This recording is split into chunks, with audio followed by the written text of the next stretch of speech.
Trump's DHS pick aided in Bush Hurricane Katrina response, let 30,000 illegal aliens take U.S. jobs.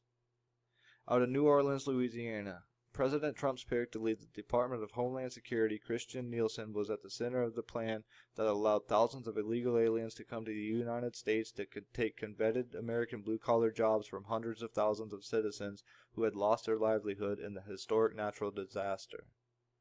In 2005, as President George W. Bush's Special Assistant for Prevention, Preparedness, and Response, Nielsen was part of a team known as the Homeland Security Council inside the administration that aided in responding to Hurricane Katrina, including decisions to temporarily dismantle pro-American worker laws.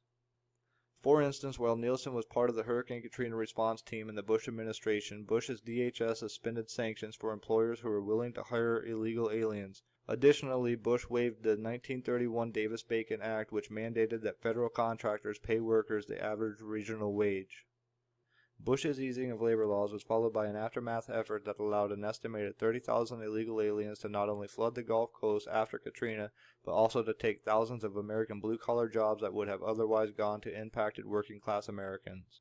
As documented by the Washington Times in 2006, Bush's response to Katrina, which Nielsen was involved in, left disadvantaged Americans looking for work as there would be construction jobs went to foreign workers who would readily work for less than minimum wage.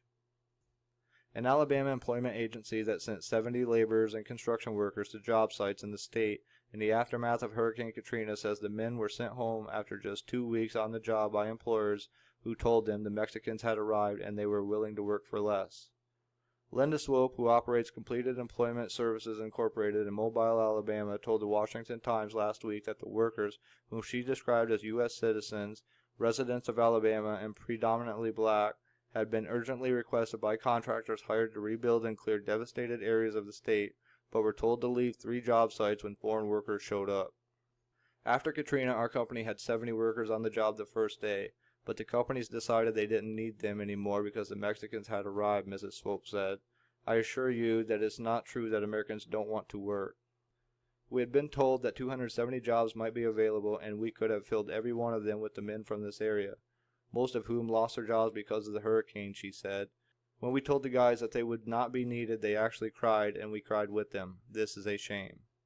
The report revealed how illegal aliens and cheap foreign workers not only crossed the U.S.-Mexican border to take American jobs following Bush's wave of labor laws, but also traveled to the Gulf Coast from California, Arizona, and Texas.